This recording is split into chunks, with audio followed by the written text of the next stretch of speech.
Like you and I not doing anything stupid is so fucking ridiculous. It's almost. What I was gonna say is that Javier was talking to Jesse about some dumb thing that he did when I noticed a giant white rock fall out of his nose and land on his black shirt in plain sight. But, Jesse likes to change the subject, so here we go. It's comical. It's actually comical. Yeah, Sully, don't worry. We're just going to rent a fucking Amigo with the top off, pull over on the highway, and try to do lines on our way to Motley Crue. Another fucking story. Like me and you bartending and then renting a purple Isuzu Amigo, going to a Motley Crue concert, then driving down to Newport, Rhode Island, and trying to do cocaine in a convertible. And we did.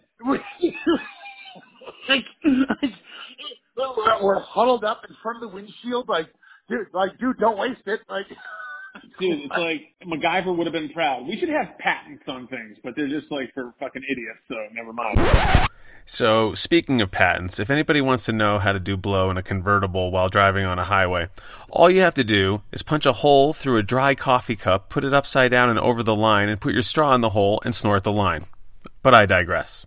But necessity is the mother of invention, and we figured out who decides to rent a purple Isuzu Amigo, go to a Motley Crue concert, and then drive down to Newport, Rhode Island after the concert and try to figure out how to do drugs the entire way down? It was windy, but we worked it out. It was windy. We were in a fucking convertible. That's what I'm saying. Of course it was windy. Luckily, everybody could see in. He told me at one point to slow down. You're like, dude, just slow down. I'm like, no. Put the window up? Roll the window up. So don't put the top on, but roll the fucking window up. Okay, no problem. What could possibly fucking go wrong? Oh, everything. So, and then we opened up this beautiful Latin nightclub with a roof deck with walk-in coolers. You could bang a chick with your girlfriend bartending right next to you in the bar while you're literally in the walk-in cooler and there's someone next to you right around the corner.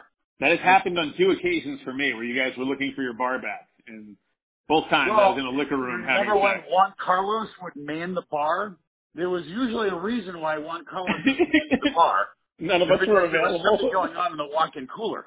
And unfortunately, he was the one that put the gas in that tank, so. Yeah, never mind. I don't want to get too involved in this one. But, you're literally banging a girl.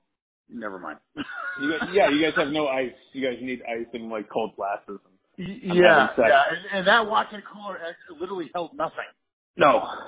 Some DNA evidence, apparently. Except a plate and some empty condoms. An empty plate and some condoms. So not only did we fuck up the Wonder Bar, then we decided to open up this beautiful 3-story Latin nightclub with a roof deck. Jesse likes to drive the point home by repeating phrases at least 3 times. Sorry, but he can't be stopped. It was unreal. Yeah, and they were both cash cows, and they crushed it for a long time while we were there. And you know what the funny thing is that I didn't even steal back then. I didn't even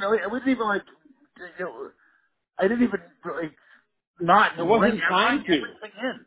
There wasn't time to. Sorry, never mind.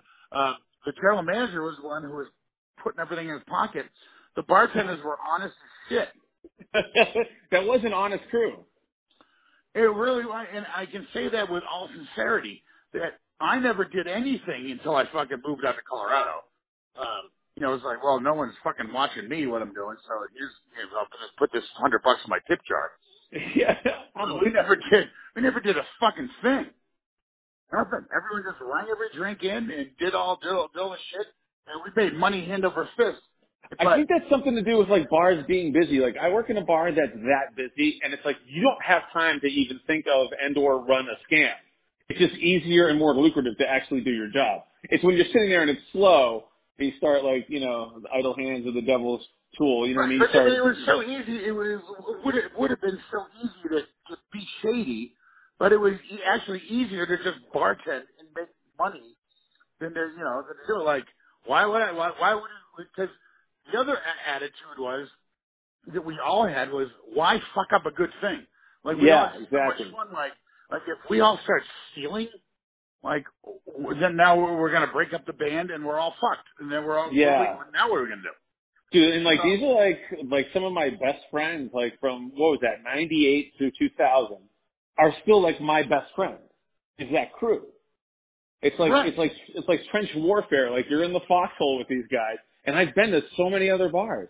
But it's still like Wonder Bar and Sophia's, like those crews are like my boys and my girls. Like, and it's fucking crazy how that happens. We could have done any number of fucking horrible things.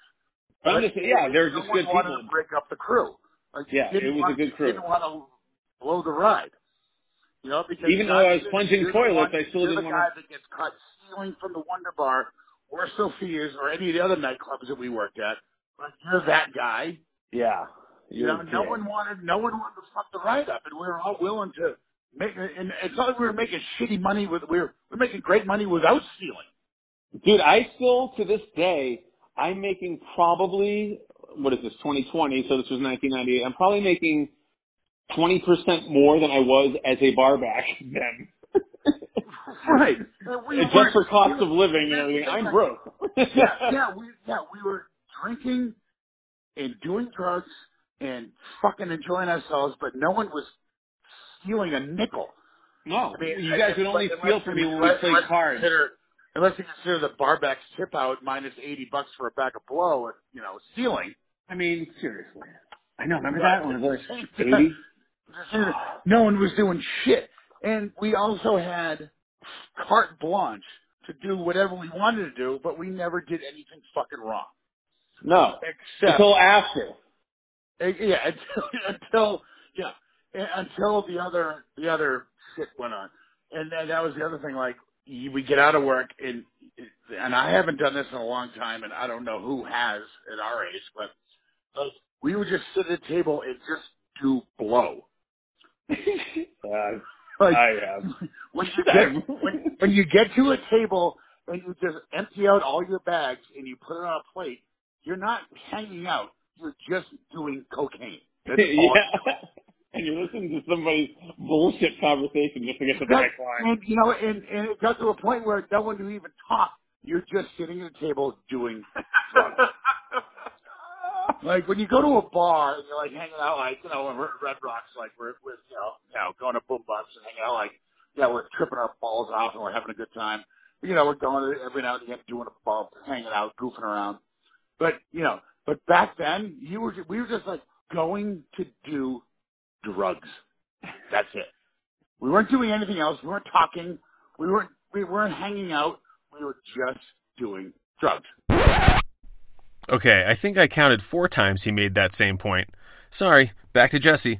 We eventually stopped those card games where I'd give all my money back. Even a card there was in the beginning. Then we just started a card game. You could pass around a fucking plate, blah blah blah. But the only thing that you passed around was a plate. There were no cards involved. The cards went away eventually. Yeah, and it just became about that. You remember when our other barback Sam would count how many people in the room and then stretch out 6 inches worth of fucking cocaine on the plate for each person?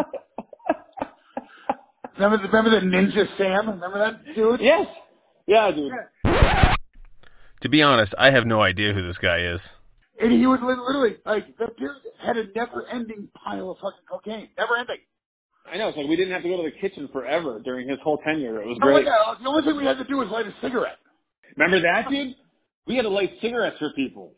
We'd keep a Grand Marnier behind the bar and soak our fingers in it and then light our fingers on fire to light the girls' cigarettes. So, dude. That's how I got stuck with fucking you-know-who. Oh, you with this? Yes. I lit a Sambuca shot on my finger and lit a cigarette for her. A clove at the Wonder Bar, which, by the way, the only reason I ended up in that situation was because you called out and I had to work for you. Oh, sorry. So thanks a lot. Sorry about that. Hey, thanks come on. Thanks off of that. She's 87. She's 87, but her tits are like 20.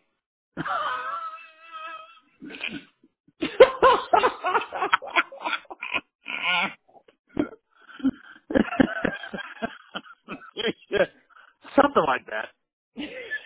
I don't know. Run the numbers together. We're both going to get shot for this. Probably going to delete that part. Are you recording this whole thing? The whole thing, dude. Oh my god, that's hilarious. Yeah.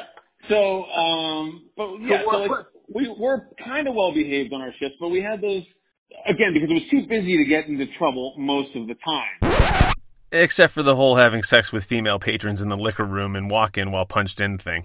I mean, we definitely always got into trouble after. Like, I can remember one time taking everybody to Scotty's for an after party. We're all rolling face. Everyone's fucking wasted. Dude, remember going and I was to the least. place on Fresh Pond Parkway? Yeah, but hang on. Like, I was the only one who was, like, not wasted. Away.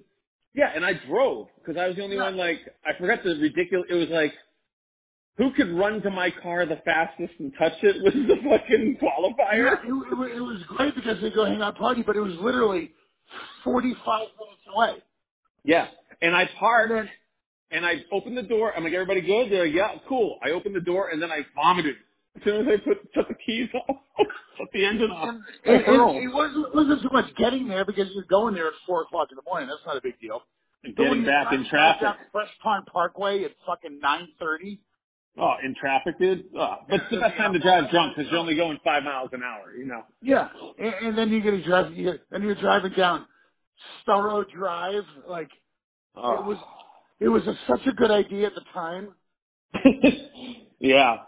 It's like the LA equivalent of like, hey, let's go to Vegas. I'm like, remember the time, like, we scraped someone scraped the fence. It was like Adrian, the other bartender I worked with, that chick Adrian. Oh, so hot. Remember she, like, ripped the fence posts off? Oh, Adrian. Oh, the bar. Good Lord. She was a babe. Didn't she get married at, like, the Alfred Broccoli, like the James Bond guy's fucking island or something like that? No, she married fucking that dude. Yeah, but didn't they go to, like... I can't even talk about that because it was... It's painful. I used to do horrible things to her. Oh, you bastard. All the time. She was so hot. The Manimal, yes.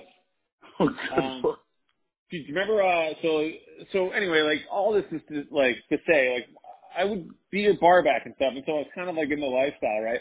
But I was still, like, just the bar back. Like, I got the chaff. I got definitely, you know, I got my allotments of indulgence, you know what I mean? But, like, you guys had, like, a higher quality. And so I couldn't wait to bartend. And so when that night happened, when Flannery was sick, and I got to get behind the stick, and you said, here, take this, don't do anything stupid, like, I was made. I felt like the fucking Godfather, dude. Like, I had all these, like, these rights and privileges now, like, you know, bequeathed unto me. I was, like, knighted. I had special, like, superhuman abilities and all this shit. And I totally sabotaged you. I totally screwed everything up for you. I was like, hey, here, your first night bartending, like, you're going to be fine. Take this hit of ecstasy and don't do anything stupid. 47 minutes later, you're doing something stupid. Yeah, you never said it was ecstasy. You just said, take this, don't do anything stupid. And I fucking, like an idiot, just took it because I trusted you. Well, why wouldn't you? I know, exactly. It's not going to be like a fucking vitamin, you know. I knew that. Oh, is this D? Is this D? You haven't... Exactly. You knew I wasn't giving you a fucking Flintstone pill. Yeah, no. Hey, Greg, you haven't been in the sun for a few days. Here's some D. Yeah, you look rather sick. Here's some vitamin C for you. Yeah, at 10 o'clock at night when the bars get ready to get full, I'm giving you a multivitamin. Yeah, I knew it was going to happen.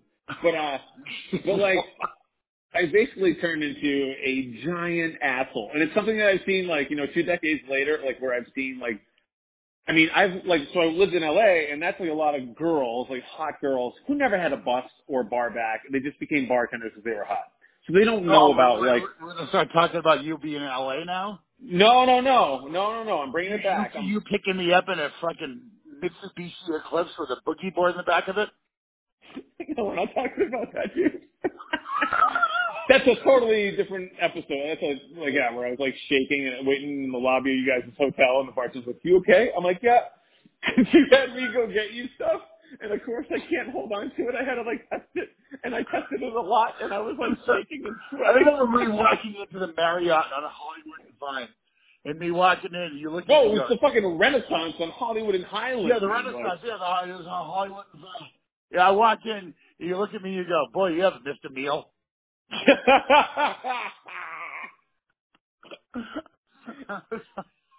to see you. Hey, good to see you too, man. Hey, You look like the Talibanis.